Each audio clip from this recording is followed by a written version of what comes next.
రాజీ ఏం కర్రీ ఈరోజు? పన్నీర్ కర్రీ బావా. పన్నీర్ కర్రీయా? మన పన్నీర్ పలావ్ చేసే కదా? అవును. ఈరోజు పన్నీర్ కర్రీయా? ఇప్పుడేం పన్నీర్ కర్రీ చేస్తున్నాను. పన్నీర్ అయితే ముందుగా చిన్న చిన్న ముక్కలుగా కట్ చేసేసుకున్నాం. తర్వాత ఆయిల్ కూడా బాగా వేడవుతుంది. కర్రీలో మొత్తం తాలింపు వేసుకొని ఇవైతే విడిగా పెనం మీద అయితే ఉప్పు కారం మ్యారినేట్ చేసుకొని కలిపేసుకుందాం. ఫస్ట్ వచ్చేసి ఆయిల్ అయితే వేడైంది. ఉల్లిపాయ, పచ్చిమిర్చి, టమాటా వేసుకున్నాం.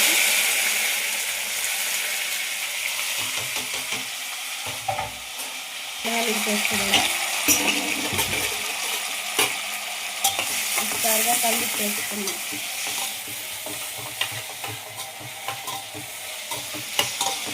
టమాటా, ఉల్లిపాయ, పచ్చిమిర్చి పచ్చి వాసనంత వరకు అల్లం వెల్లుల్లి పేస్ట్ బాగా వేయగలిసి మూత పెట్టేసుకొని పన్నీర్ ముక్కలకి మ్యారినేట్ చేసేసుకున్నాం.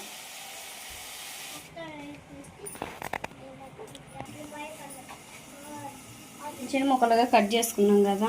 కారం, పసుపు, గరం మసాలా, సాల్ట్, కొంచెం నిమ్మకాయ పిండేసుకొని మ్యారినేట్ చేసేసుకున్నాం.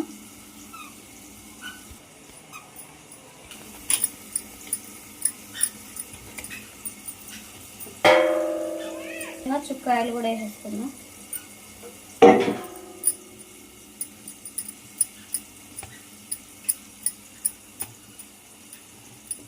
మొత్తం అయితే ఇంక ఈ పన్నీర్ ముక్కలకి బాగా మ్యారినేట్ చేసుకుందాం.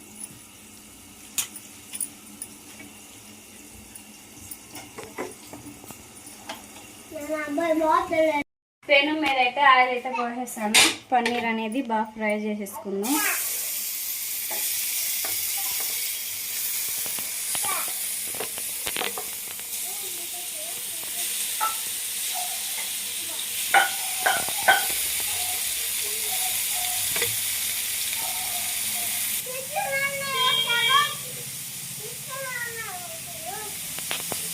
చూడు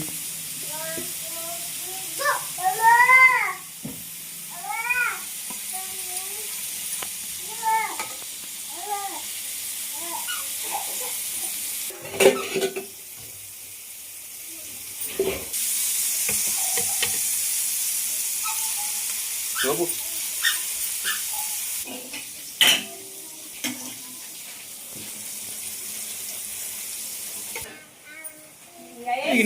ఏంటి మాడకంటే కుమార్ వచ్చేసి పన్నీర్ కర్రీ కూడా చేస్తుంది. ఒకసారి మరి పలావ్ ఎంతవరకు వచ్చిందో చూద్దాం.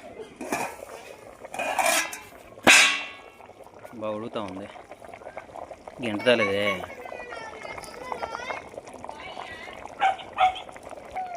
రైస్ అయితే బాగా ఉడుగుతూ ఉంది. ఇంకో 10 నిమిషాలు రెడీ అయిపోద్ది మనకి పన్నీర్ పలావ్. పన్నీర్ ముక్కలు అయితే మనకు బాగా వేగినాయి కదా. చూడండి, పక్క చూస్తుంటే చికెన్ ముక్కలాగానే ఉన్నాయి.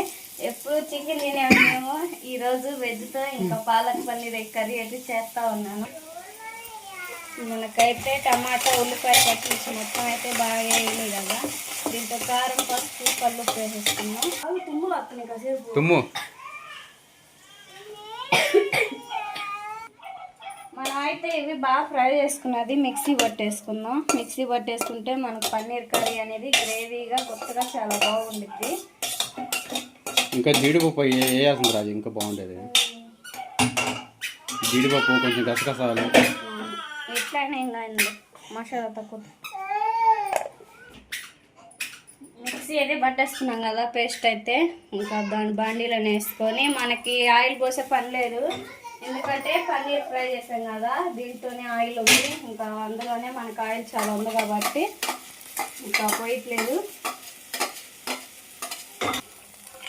మొత్తం అయితే బాగా పచ్చివాసన గంట వరకు బాగా కలిపేసుకున్నాం.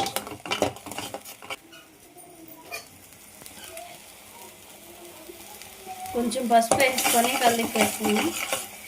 అదేవిధంగా కారం వేసుకున్నాం. టేస్ట్కి సరిపడా సాల్ట్ ఇవన్నీ వేసుకొని ఒకసారిగా కలిపి వేసుకున్నాం. పన్నీర్ పలావ్ ఎంతవరకు వచ్చిందో చూద్దాం. ఈ రైస్ కూడా రెడీ అయింది మాకు.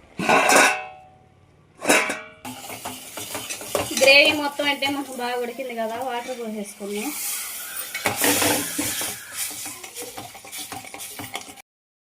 కర్రీ ఎంతవరకు వచ్చింది? కర్రీ అయితే మనం బాగా ఉడికిపోయింది. కొత్తిమీర తీసుకొచ్చా. మనం పన్నీర్ వేసేసుకున్నాం. పన్నీర్ ఫ్రై ముక్కలా ఫ్రై చేసుకున్న పన్నీర్ ముక్కలు వేసుకొని కొంచెం బంగాళదుంప ముక్కలు కూడా ఫ్రై చేయాల్సింది, అది బాగుండేది. పలావ్లో వేసాం కానీ ఇట్లా వేయలేదు. మొత్తం ఒకసారి కలిపేసుకొని స్టవ్ ఆఫ్ చేసుకున్నాం. ఆపేమో కొన్న నీరు దిగిపోయింది మళ్ళీ. ఇంకేంటంటేనే బాగుండేది కర్రీ. సూపర్ వచ్చింది రుక్కింగ్. సరే పిల్లలు పెట్టి ఆకలి అంటున్నారు. మరే పెరుగు కూడా తీసుకొచ్చేదా? పెరుగు చట్నీ చేయి మరి. పెరుగు చట్నీ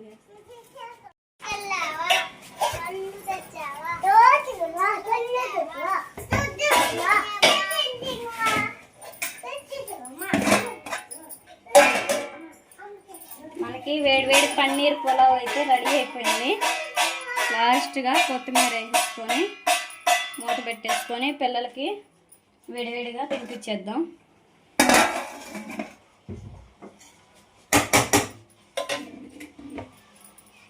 అమ్మ ఇటు చూపించింది దానికి అడిగి చెప్పు కర్రీ గురించి. మనకి మళ్ళీ ఇంకా పాలక్ పులావ్లోకి ఇంకా పాలక్ ఏమంటారు? పన్నీర్ పులావ్ చేసావు. పన్నీర్ కర్రీ అది. పన్నీర్ పులావ్ ఇది వచ్చేసి పన్నీర్ గ్రేవీ కర్రీ అనమాట. టేస్ట్ అయితే చాలా బాగుంటుంది. ఇంకా పెరుగు ప్యాకెట్ తెచ్చాడు మా ఆయన అయితే. కర్రీ పులావ్ మొత్తం అయితే రెడీ అయిపోయింది కదా. ఇంకా పెరుగు చట్నీ కూడా చేస్తూ ఉన్నాను. పెరుగు, ఉల్లిపాయ వేసుకున్నాను, కొంచెం సాల్ట్ వేసేసుకున్నా. పచ్చిమిర్చి వేస్తే ఇంక పిల్లలు తింటారు కదా అని చెప్పేసి పచ్చిమిర్చి వేయకుండా కొత్తిమీర అయితే వేసేసాను. కొంచెం వాటర్ పోసేసుకొని మరి నీళ్ళగా కాకుండా చక్కగా కలిపేసుకున్నాం. మనకైతే పెరుగు చట్నీ రెడీ అయిపోయింది, పులావ్ రెడీ అయిపోయింది, కర్రీ అయితే రెడీ అయిపోయింది కదా. పిల్లలకైతే బాగా స్నానం చేపిస్తున్నాడు బావ అయితే. వచ్చిన తర్వాత భోజనం తిన్నాడు.